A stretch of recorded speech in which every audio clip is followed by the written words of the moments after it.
মনে হচ্ছে ফজির ঘুম পেয়েছে, এই সুযোগে কাজটা সেরে ফেলি।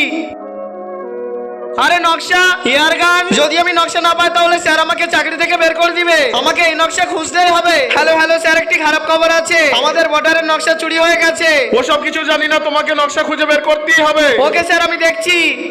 সর্দার, তুমি বলেছিলেন আমি কোনো কাজের নয়, এই নাও। আরে তো বর্ডারের নকশা লুটে নিয়েছিস ইন্ডিয়ান আর্মিকে, এখন বর্ডার আমাদের হাতে। হা হা হা। আরে এরা আবার কে, আর বর্ডারের নকশা এদের কাছে কেন? হা হা হা। থামো, এই নকশা আমাকে দিয়ে দাও। বন্ধুরা সবাই তো মায়ের জন্য লাইক সাবস্ক্রাইব করে, আজকে দেখবো বাবার জন্য কে লাইক সাবস্ক্রাইব করে এবং কমেন্টে বাবা লেখে। হ্যাঁ হ্যাঁ, নকশা নিবি তুই। সর্দার, ওর গান তো আমার কাছে আছে, ও কিছুই করতে পারবে না। এই ফজি, হাঁটু গেড়ে বস। चले हर वचन साथियों अब तुम्हारा এই নকশা লাগবে তোদের, এই নে। वचन साथियों